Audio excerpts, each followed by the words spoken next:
Hi everyone. Welcome to Telugu crypto buddy. So ఈ రోజు market situation ఎలా ఉంది? అలానే కొన్ని మేజర్ న్యూస్ ఈథీరియం ఈటీఎఫ్స్ గురించి కూడా మనం ఈ వీడియోలో డిస్కస్ చేద్దాము. అలానే ఇంకొకటి బిట్‌కాయిన్ ప్రైస్ మనకి ఎంతవరకు ఇంకా డ్రాప్ అయ్యే ఛాన్సెస్ ఉంది? ఈ 2, 3 డేస్‌లో రెడ్ ఉండడానికి కూడా కారణం ఏంటన్నది కూడా మనం వీడియోలో డిస్కస్ చేద్దాము. సో ఒక్కసారిగా మనం మార్కెట్ సిచ్యుయేషన్ చూస్తే లాస్ట్ 2, 3 డేస్ నుంచయితే హారిబుల్ సిట్యుయేషన్ ఉండే. ఈ రోజే కొంచెము మెరుగైంది. ఎందుకంటే మనం ఒక్కసారిగా చూసాము ఆహ్, అన్ని ఆల్ట్ కాయిన్స్ అయితే ఆల్మోస్ట్ 20-30% అయితే క్రాష్ అయ్యాయి. చాలా మటుకు ఆల్ట్ కాయిన్స్. కొంచెం స్టేబుల్‌గా ఉన్నదంటే ఓన్లీ బిట్‌కాయిన్ మాత్రమే స్టేబుల్‌గా ఉండే. బట్ మెయిన్ దానికి రీజన్ ఏంటంటే మైనర్స్ అందరూ సెల్ చేయడం స్టార్ట్ చేశారు లాస్ట్ ఫ్యూ డేస్‌లో. నేను ఒకసారి డే క్యాండిల్ పెడతాను. డే క్యాండిల్ పెడితే ఆల్మోస్ట్ మనకి లాస్ట్ ఫ్యూ డేస్‌లో ఒక దశలో ఇక్కడ చూడండి 64,000 వరకు టచ్ అయింది నిన్న. బట్ ఇంకా బిట్‌కాయిన్ ఇంకా డ్రాప్ అయితే ఆల్ట్ కాయిన్ చాలా బ్లీడ్ అయ్యేవి. బట్ లక్కీగా బిట్‌కాయిన్ ఎక్కువగా డ్రాప్ కాలేదు కాబట్టి ఆల్ట్ కాయిన్స్ ఓకే ఉండే. సో దీనికి మెయిన్ రీజన్ వచ్చేసి బేసిక్‌గా some of the long term holders ఉంటారు కదా! Bitcoin long term holders. వాళ్ళు అలానే కొందరు మైనర్స్ అయితే బిట్‌కాయిన్ సెల్ చేయడం స్టార్ట్ చేశారు లాస్ట్ ఫ్యూ డేస్‌లో. అందుకోసమే మనకి చాలా చాలా మటుకైతే రెడ్‌నెస్ అన్నది మార్కెట్‌లో కనబడ్డది. సో, ఈ క్రిప్టో క్వాంట్ రిపోర్ట్ ద్వారా గూడా వాళ్ళు చెప్తున్నది అదే. మోస్ట్‌లీ ఏమైందంటే ఈటీఎఫ్స్ గూడా ఈ లాస్ట్ ఫ్యూ డేస్‌లో almost 406 millions ETF out flows అన్నట్టు. అంటే సెల్ చేయడం జరిగింది. అది గూడా మనకి కొంచెం ఇంపాక్ట్ అయితే ఉంది. బట్ మనం ఒక్కటి గుర్తుంచుకోవాల్సింది పానిక్ గాకుండా ఉండడం ఈ మార్కెట్‌లో. బేసిక్‌గా మీరు అబ్జర్వ్ చేస్తే ఎవరైతే పేషెంట్‌గా గుడ్ కాయిన్స్‌ని సెలెక్ట్ చేసుకొని ఇలాంటి సిట్యుయేషన్ అప్పుడు కొంచెం ధైర్యంగా ఉన్న వాళ్ళే మనకు మార్కెట్‌లో లాంగ్ లాంగ్ రన్‌లోనైతే కొంచెము ఎర్న్ చేసే ఛాన్సెస్ ఉంది. చాలా ఇప్పుడు మీరు పానిక్ అయ్యి ఈ లాస్ట్ ఫ్యూ డేస్‌లో సెల్ చేస్తే మాత్రం మళ్ళీ సేమ్ కాయిన్స్‌ని హై రేట్‌లో బై చేయాల్సొచ్చిన పరిస్థితి అయితే ఉంటుంది.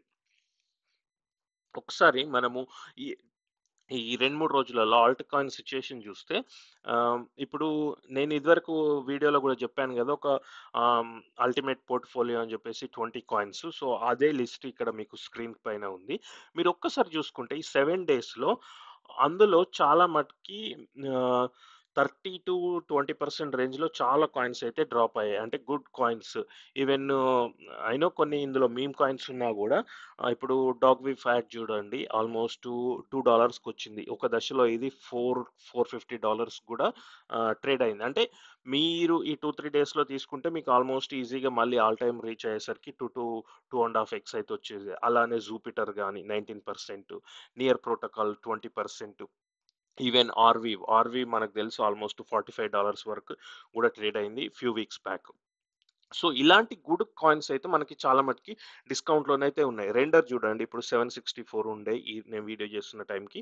మనకు తెలుసు రెండర్ ఆల్‌మోస్ట్ ఓవర్ $12 కూడా ట్రేడ్ అయింది. జస్ట్ ఒక లాస్ట్ మంత్‌లోనే. సో, అందుకోసమే ఎప్పుడైనా మార్కెట్‌ని మనం లాంగ్ టర్మ్ వ్యూ ఉంచుకుంటే బెటరు. ఎప్పుడైనా డౌట్ ఉన్నప్పుడు మీరు ఒక్కసారి ఇట్లా మార్కెట్‌ని జూమ్ ఔట్ చేసి చూసుకోండి. నేను ఇప్పుడు ఒకసారి మంత్లీ క్యాండిల్ పెడతాను. మంత్లీ క్యాండిల్ పెడితే చూసుకోండి. ఇప్పుడు మనకి ఆల్‌మోస్ట్ ఏ ఇయర్ నుంచి చూస్తున్నాము?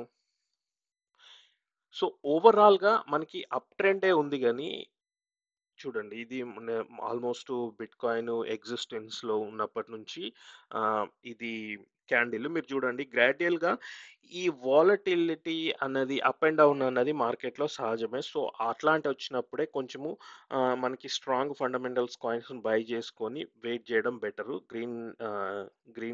గ్రీన్ డేస్ కోసము.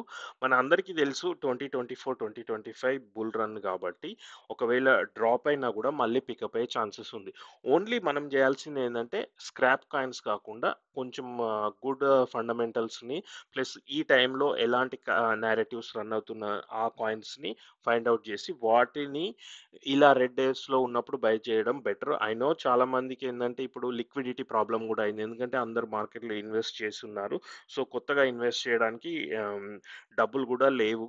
అందుకోసమే మనం ఏం జేస్తుండాలంటే మెయిన్ ఈ లిక్విడిటీ ప్రాబ్లమ్స్ రాకుండా ఎప్పుడైతే మార్కెట్ కొంచెం గ్రీన్ డేస్‌లో ఉన్నప్పుడు స్లోగా ప్రాఫిట్స్ తీసుకోవడం బెటర్. బై చేయడం ఎలా డాలర్ కాస్ట్ యావరేజ్ చేస్తూ బై బై చేస్తుంటామో సెల్ చేయడం గూడా ఒకేసారి వెయిట్ జేయకుండా కొంచెం కొంచెము డాలర్ కాస్ట్ యావరేజ్ వేలో సెల్ చేస్తుండడం వల్ల మన దగ్గరైతే లిక్విడిటీ ఎప్పుడు ఉంటుంది. నేను డీటెయిల్‌గా దాని గురించి గూడా మళ్ళీ వీడియో చేస్తాను. అలానే ఇంకొక మనకి ఇంకొక న్యూస్ ఏంటంటే, ఈరోజొచ్చిన మేజర్ న్యూస్ మనకు తెలుసు ఎస్ఈసీ అంటే సెక్యూరిటీస్ అండ్ ఎక్స్‌చేంజ్ కమిషన్ యూఎస్‌లో ఇథీరియం మీద అయితే మనకి ఇన్వెస్టిగేషన్ చేస్తుండే. బట్ వాళ్ళిప్పుడు ఏం చేశారంటే, ఆ కేస్‌ని వాళ్ళు కంప్లీట్‌గా డ్రాప్ చేశారు. అంటే నో మోర్ ఇన్వెస్టిగేషన్ ఇథీరియం అన్నట్టు. సో, దానివల్ల ఏమవుతుందంటే, ఈ ఈ ఈటీఎఫ్స్ తొందరగా స్టార్ట్ కావడానికైతే క్లియర్ అవుతుంది. సో, మోస్ట్ ప్రాబబుల్లీ ఈ Ethereum ETF July, August or September first week నుంచి ట్రేడ్ అయ్యే ఛాన్సెస్ అయితే ఉంది. సో, ఎప్పుడైతే కొంచెం ఇథీరియం ఈటీఎఫ్ ట్రేడ్ అవుతుందో కొంచెం ఇథీరియం ప్రైస్ కూడా మూవ్ అయ్యే ఛాన్సెస్ అయితే మనకు చాలా చాలా మటుకు ఉంటుంది. సో, ఇంకొక ఆహ్, న్యూస్ ఏంటంటే హ్యాషిడెక్స్ అని ఇంకొక కంపెనీ యూఎస్‌లో వీళ్ళు కొత్త ఇథీరియంకి కొత్త ఈటీఎఫ్‌కి అయితే అప్లై చేశారు. సో, ఈ ఈటీఎఫ్ స్పెషాలిటీ ఏంటంటే మనకు తెలుసు ఆల్రెడీ బిట్‌కాయిన్ ఈటీఎఫ్ ఉంది. అలానే ఇప్పుడు ఇథీరియం అప్రూవ్ అవుతుంది. సో, వీళ్ళు అప్లై చేసిందేందంటే రెండిటికి కలిసి ఒకే ఈటీఎఫ్ అన్నట్టు. సో, ఇప్పుడు మనకి ఎలా అయితే మ్యూచువల్ ఫండ్స్ గానీ, అలానే ఇప్పుడు స్టాక్ మార్కెట్‌లో ఇండెక్స్ ఫండ్స్ ఎలా అయితే ఉంటాయో, అంటే మల్టిపుల్ స్టాక్స్‌ని ఒకే దానిలో యాడ్ చేసి ఒక ఫండ్ లాగా సెల్ చేస్తారో, సో, బేసిక్‌గా అదే కాన్సెప్ట్స్‌తోని వీళ్ళు ఇథీరియం ప్లస్ బిట్‌కాయిన్ అన్నట్టు అంటే ఈ ఫండ్‌లో ఇన్వెస్ట్ చేస్తే ఇండైరెక్ట్‌గా రెండిట్లో ఇన్వెస్ట్ చేసినట్లే. ఇంకిది ఎప్పుడు అప్రూవల్ వస్తదో తెలీదు. సో, బేసిక్‌గా క్రిప్టో మార్కెట్ గూడా మెయిన్ స్ట్రీమ్ అడాప్షను స్టాక్ మార్కెట్ వేలోనైతే మనకి పోతుంది. సో, ఇది ఇంకొక న్యూస్. ఇంకొక ఫైనల్ న్యూస్ ఏంటంటే, మీలో ఎవరైనా లేయర్ 0 ఎయిర్ డ్రాప్ ఫార్మింగ్ చేస్తున్నట్టయితే, ఈరోజైతే ఎలిజిబిలిటీ చెక్కర్ అయితే వచ్చేసింది. నేను ట్విట్టర్‌లో కూడా పోస్ట్ చేశాను. ఇక్కడ డిస్క్రిప్షన్‌లో కూడా లింక్ పెడతాను. ఒకవేళ మీరు ఆల్రెడీ చూసి ఉండొచ్చు. బట్ మీకేమన్నా ఎలాంటి అలొకేషన్ వచ్చిందన్నది కూడా నాకు కామెంట్స్‌లో చెప్పండి. నాకొచ్చిన అలొకేషన్ అయితే నాట్ బ్యాడ్ అని చెప్పుకోవచ్చు. అంటే నేను స్పెండ్ చేసిన ట్రాన్సాక్షన్ ఫీస్‌కి ఒక 4-5 టైమ్స్ అయితే రిటర్న్ వచ్చే ఛాన్సెస్ ఉంది. ఇప్పుడు ప్రీ మార్కెట్ అయితే లేయర్ 0 ఆల్మోస్ట్ $4 అయితే ఉంది. నేను ఎక్స్‌పెక్ట్ చేస్తున్న దాని ప్రకారము మార్కెట్ రిసర్చ్ ప్రకారం అబోవ్ 6-7 అయితే ఉండాలి ఒక్కో లేయర్ 0 టోకెన్. బట్ చూడాలి ఎప్పుడు ఈ ఇంకొక రేపైతే మనకి క్లెయిమ్ చేసుకున్న తర్వాత ట్రేడింగ్ స్టార్ట్ అవుతుంది. ఎలాంటి ప్రైస్ ఉంటుందో చూడాలి.